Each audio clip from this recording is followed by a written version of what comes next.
What's up, everybody? This is the one, aka Jodecideion on YouTube, and I'm bringing you part 2 of episode 14. Out from the side of my neck, Gaming Matters Online. If you made it through part 1 of this episode, and yeah, I'm sorry, guys. I know the quality wasn't good. I'm out of practice. I haven't done this really in a month, so my thoughts are not all there together, and I just don't have that energy right now. But I plan to get it back with this one. I started that episode discussing certain parts of gaming that are now causing tension amongst gamers. If it's not the discussion between what's more important, graphics or gameplay, it's now when a game should and should not have online features. This fiction is mainly there because of the have and have nots. If you're a 360 owner, you have Xbox Live. You're on top of the world when it comes to online gaming. You see everything that's good about it. If you're a Wii owner, you have a low opinion online because you don't agree with Nintendo's policies. You don't like the friend code. You don't like the idea you had to buy a Wii Speak add-on. You don't like how every game you buy, the online is either alright or it sucks. So, let me continue this conversation. In part 1, I went over the game genres that are dependent on online. There are certain game genres that are predisposed to have online included. For example, first-person shooters and MMOs.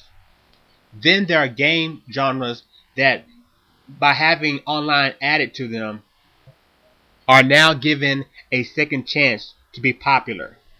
And this is mainly the fighting genre, due to the fact that the once huge fighting game community was destroyed once the games moved from the arcades to the home consoles.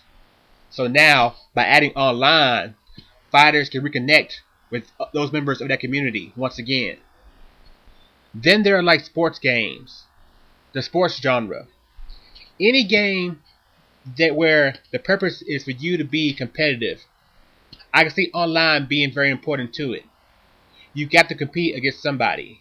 You can't compete against yourself.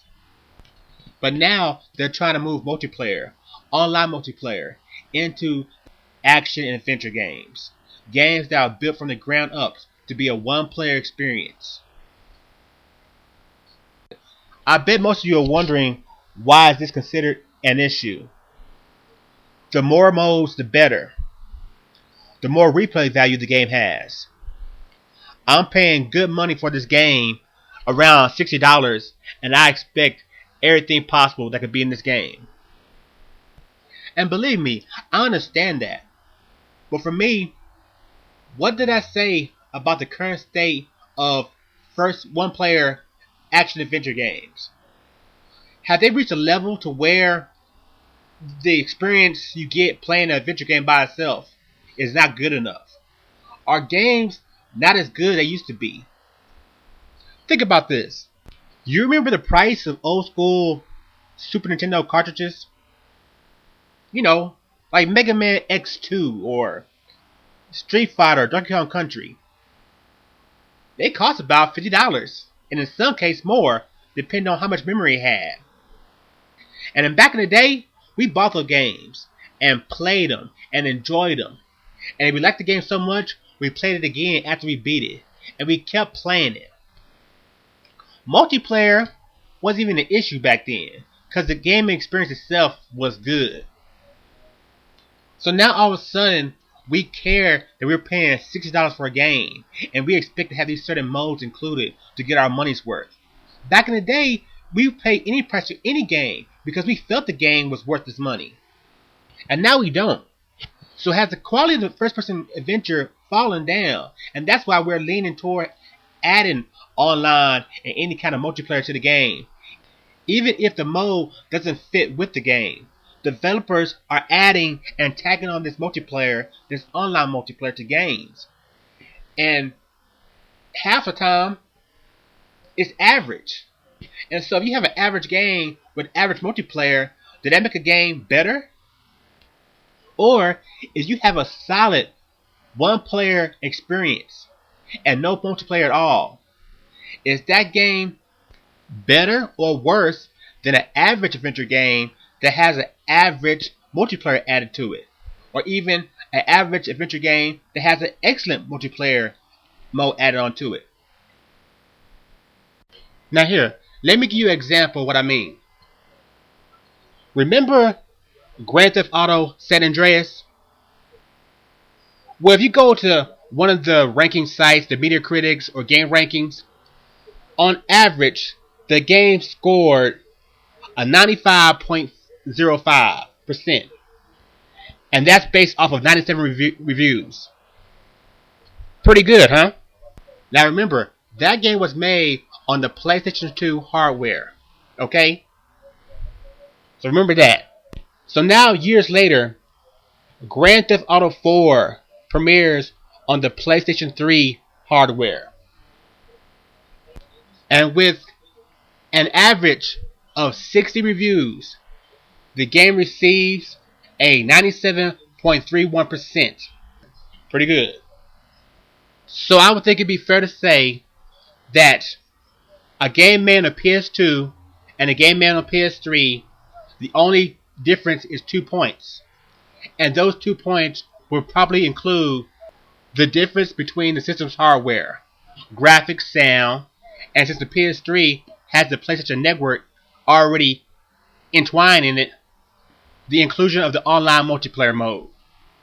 So just 2 points difference between both games. So we can also assume that Grand Theft Auto San Andreas is a great game, with or without multiplayer. The same for Grand Theft Auto 4. It's just an overall good game.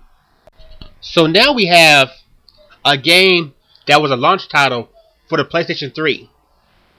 Uncharted Drake's Fortune.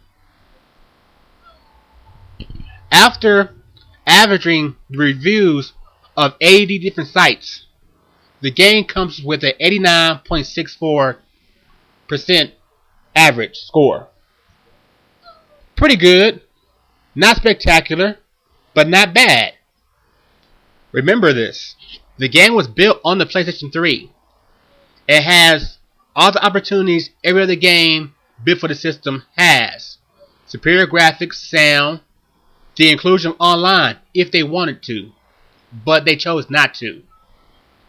This month, the sequel was released, Uncharted 2 Among Thieves. And with 46 different review sites scores in, the game has averaged so far a 96.04%. A very good score. So we can assume, according to the review sites and their scores, that Part 2 is at least currently 7 points better than the first game of the series. Okay, a game that's 2 years old and its new version.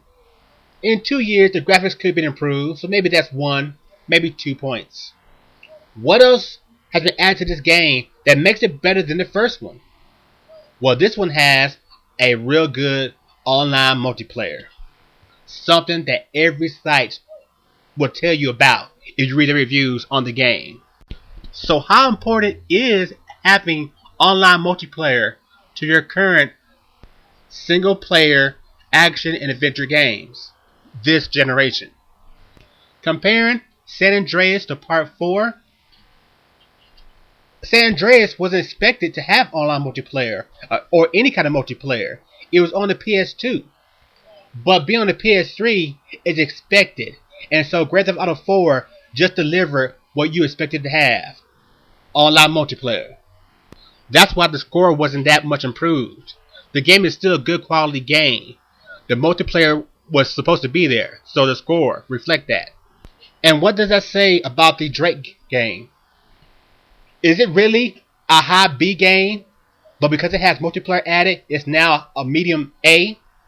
And if Part 1 had multiplayer, would it be a medium A game? And what does that say about future single player games coming out? Will Super Mario Bros. Wii scores suffer because it doesn't have online multiplayer? What about the next Zelda game? Let's talk about that in part 3. Peace.